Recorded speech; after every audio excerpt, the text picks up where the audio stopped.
Yeah, I will. I will. Yes, sir. Come on up, everybody. Welcome to Bellamy Bridge, and thank you all for coming out tonight. So, how many of you have been on one of our tours before? Okay, all right. A few of you know the story, but let me tell you a little bit about the bridge itself, and then I'll tell you the story of the ghost, okay? Okay. The bridge that you see, this is Bellamy Bridge. It's made of steel. It is now the oldest bridge in the state of Florida. Last year when you came out here, it was the second oldest. The oldest collapsed during the spring flooding over in Santa Rosa County and no longer stands. So this is now the oldest bridge in the state of Florida, and we hope to preserve it and save it for many, many more years to come. The bridge was built, this bridge was built 99 years ago. It opened for traffic 99 years ago tomorrow morning on November 1st. Next year will be the 100th anniversary of the bridge, and we have events planned out here all year next year in a variety of types of events that I hope you will come out to. We're even working on a dance troupe to come out and perform Thriller on Halloween night out here next year. So, the story of the ghost of Bellamy Bridge has been around a long, long time. And ghost stories are a lot like the game telephone, that they tend to start with a real event and then they sort of change over time and grow into something else. I'll give you, that is the coolest thing. That is awesome. Someone over here's got a flashing costume. That is great. This story has changed a lot from its origins too. But it is perhaps one of the oldest ghost stories told in Florida, and it's probably the best known. A lot of people know the story, or some version of the story of the ghost of Bellamy Bridge. It centers around a young woman named Elizabeth Bellamy, who died on May 11th, 1837. We put a representation of Elizabeth there on the bridge for you to make your pictures a little more interesting tonight. But Elizabeth was a young woman from an extremely wealthy family. She was from what today we would call the top 1% of the top 1%. Okay, they were extremely wealthy. And she fell in love with a young doctor named Dr. Samuel Bellamy. And he also was from an extremely wealthy family. And so you had two children from, it would be kind of like the Hiltons and the whoever's, marrying today. So it was a very, very high society event of its time. Now the legend holds that on her wedding night, Elizabeth did something that drew down a curse on her. And what she did was change the vows, change her marriage vows, which a lot of people today will write their own vows or add something to the vows. In 1837, that was considered sacrilege. You went by the church's vows, or you didn't get married, was the way they did it back then. But according to the legend, at the end of her wedding, at her vow, Elizabeth added a line to it that said, "I will love you forever and always, and never will I leave you." Which, if you think about it, is either very, very romantic or very, very creepy, depending on how you look at it. But then they went inside the mansion, and I'll talk about the mansions in a minute, for a magnificent reception. Now, young ladies from very, very wealthy families in those days were not allowed to perspire in public. If you were from a middle class or a lower income family, you could plow a mule all day long and they didn't care. But if you were from an upper income family, young ladies did not perspire in public. So young ladies never danced more than 2 dances at their own wedding reception in those days. And according to the legend, Elizabeth danced her 2 dances, and then she went upstairs to rest because she would have just been too exhausted from dancing twice to continue to enjoy the party. The legend holds that about 20 minutes or so after she went upstairs, there was a shriek from the top of the stairs. And everyone turned to look and see what it was, and they saw a ball of fire come running down the staircase of the mansion. It was Elizabeth engulfed in flame. Now, as I always tell the younger members of the group, Elizabeth did not know how to stop, drop, and roll. Okay, and so she didn't lay down and roll on the ground as you should do if your clothing ever catches on fire. Instead, she ran on through the party and ran out into the yard. Her husband then tackled her and rolled her onto the ground to smother out the flames. You've all heard the story that she ran out onto the bridge and jumped off the bridge in flames. No way that could have happened, because neither of the two Bellamy mansions that stood in Jackson County were close enough to the bridge for that to have happened. One was in Marianna, the other one was a mile on the other side of the river, and she would have burned to death long before she ever reached Bellamy Bridge. But I'll explain how all of that came about. Anyway, the story goes that Elizabeth lingered about 3 days, terribly burned, and on the third day, as she neared death, she called her husband Samuel to her and told him, "I will love you forever and always, never will I leave you," and then she died, which is definitely creepy.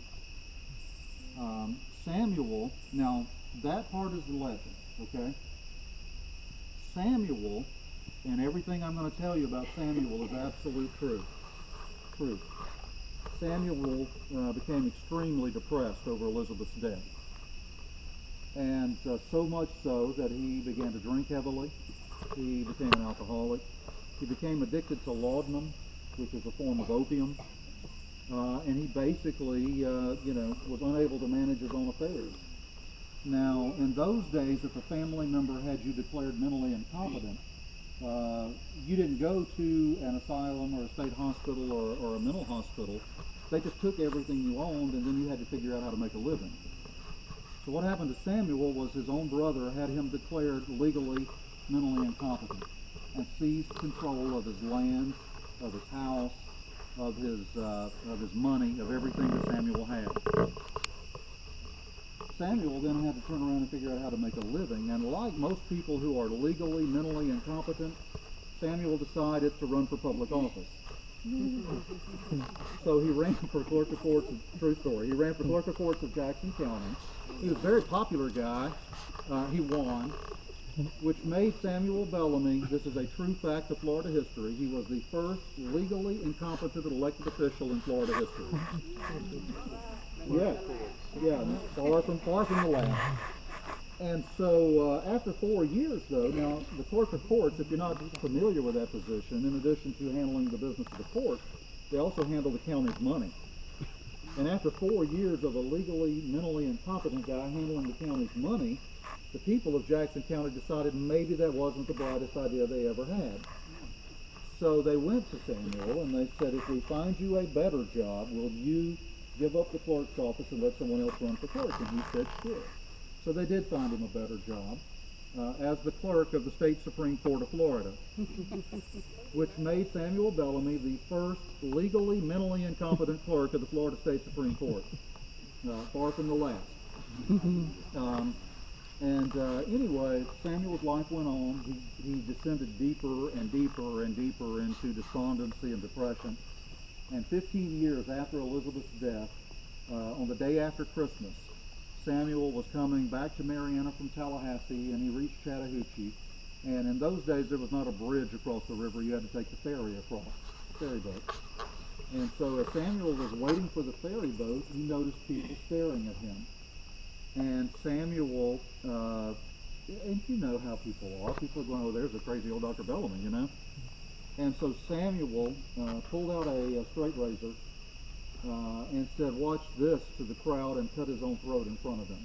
True story. He died at Chattahoochee Landing, waiting for the ferry boat. Samuel had left in his final last will that he wished to be buried next to Elizabeth, his wife. He had never remarried, and he mourned for her all of the remaining days of his life.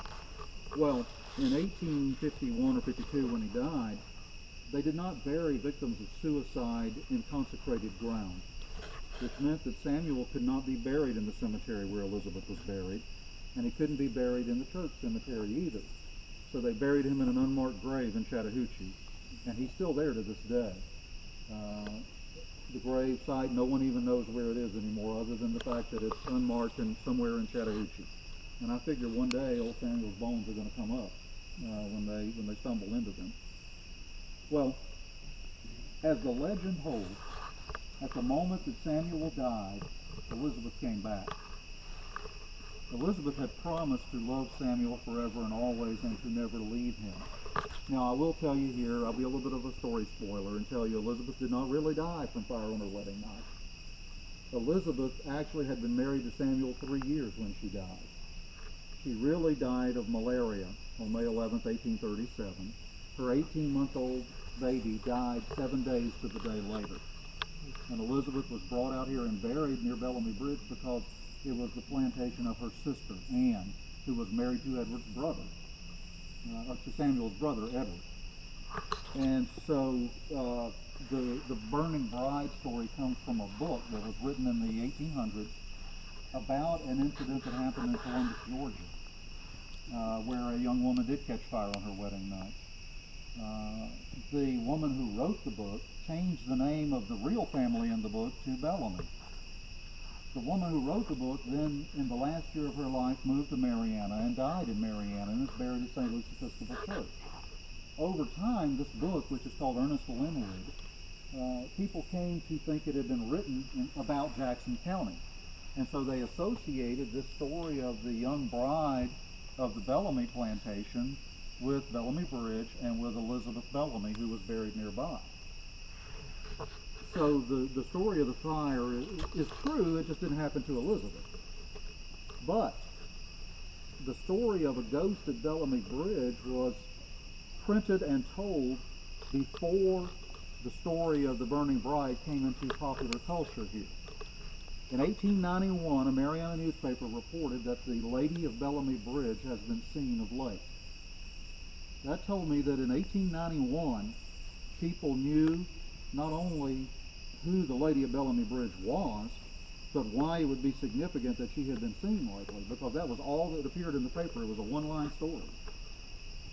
Then the next article that mentions her, it was later in the 1890s, and it mentions that the figure of a woman in white has been seen around Bellamy Bridge.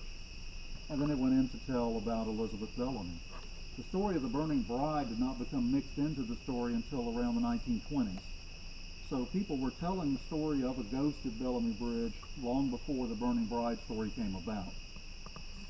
As the legend holds, that at the moment Samuel died, Elizabeth came back from the dead because she was expecting to join Samuel and go on to heaven with him. But Samuel never came. And as the people who grew up along Bellamy Bridge Road, and as the oldest versions of the story tell, Elizabeth started roaming the area around Bellamy Bridge and around the Bellamy plantation, which we're standing on part of, looking for Samuel. And there are many who say she continues to do so to this day. There are people who say they see white lights and blue lights out here. There are people who still describe the shadowy figure of a young woman roaming the swamps at night. The real story is sufficiently tragic to have generated the ghost story, which it did. And one odd thing happened here. We had a group of paranormal investigators who were doing a year-long investigation of it. In fact, they'll be here Saturday night if any of you would like to come back and join in one of their investigations. But they have been out here a number of times over the last 6 months. And each time they come, their equipment will go haywire at a certain point of the evening here. And they pick up a strong electrical pulse here. It doesn't continue, it will last for 15 or 20 seconds, and then it fades away. We are 1/2 mile from the nearest source of electricity. And they have yet to figure out what's causing this. And they're continuing the investigation, and we hope that before it's done, they will have some conclusive determination about what's causing this. But we also know that if you take enough photographs out here, and I always tell people if you take 30, something will show up in them. And it will usually be, and most of you know what orbs are, the balls of light that you see in photographs. Most orbs are caused by a lens not being too well attached to a camera and a little bit of light peeking through. What's unique about most of the orbs that are photographed here at Bellamy Bridge is that they also reflect off of the Chipola River. And if it was a defect of the camera, then they wouldn't be reflecting off of the river as well. And we actually had a photography professor at the University of Minnesota examine some of those photographs. And his response was, the only thing I can figure out is that you have captured a ghost on camera. We had a television crew that came in here 2 weeks ago to film a special that'll be on one of the travel channels later this year. By the time they left, they had dubbed it the world's most haunted bridge. And you'll have to wait to see their show to see what they got on film, but it's good. So anyway, you have that story of the ghost. You heard the story of the moonshiner's ghost on the way down here, didn't you? Did I tell you that? There's one other ghost story associated with Bellamy Bridge that I will tell you. And it took place right where this lady is standing.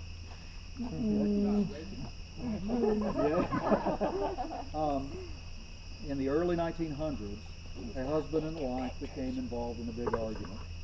And I know that's something that would never happen today, right? Particularly if the women don't argue back, you don't have arguments, right? Right. Yeah, yeah. All the women are going, oh yeah, right. Some people, I have known people who argued with themselves. Anyway, he put his 2-year-old daughter in a wagon, and they came down here. And they came across Bellamy Bridge, and they parked the wagon.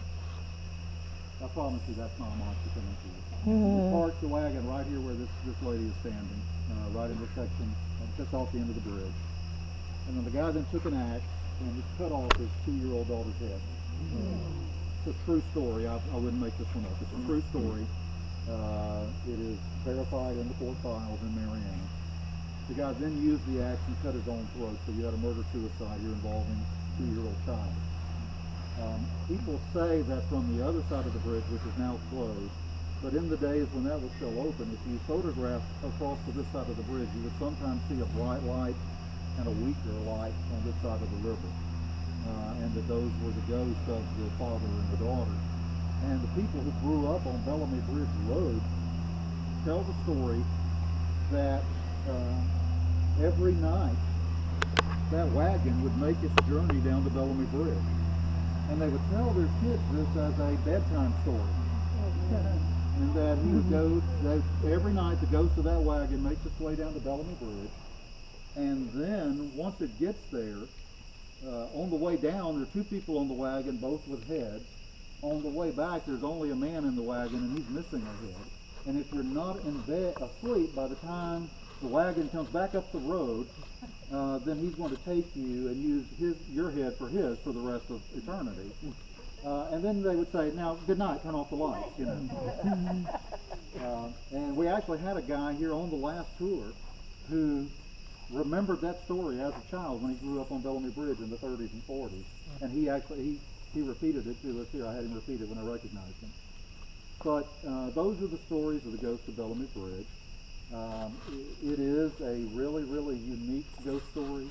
It is one of the oldest in Florida, oldest documented in Florida. There are very, very few written ghost stories that date back prior to the 1890s, but this is one of them.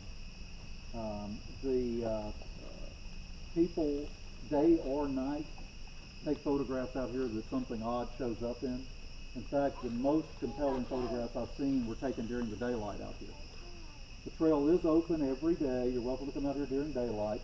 You're welcome to come at night too. We just ask that you call the county tourism office so we'll know who is out here at night, so we know to come and get you if you don't come back.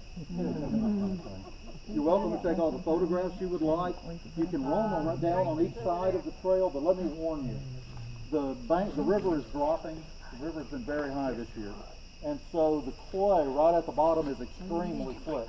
I know this because I did a rear end slide into the river today. Okay, and I wasn't the only one. No, you weren't. So be very, very careful and don't get too close to the water because you will slide down there. I don't want anyone to get hurt tonight or us to have to fish you out. The family that needed a ride out. Yes, sir. Okay, I'm ready for that. Okay. So enjoy yourself. Take all the photographs you would like. If I can answer any questions for you, I would be glad to. What is it? I'll be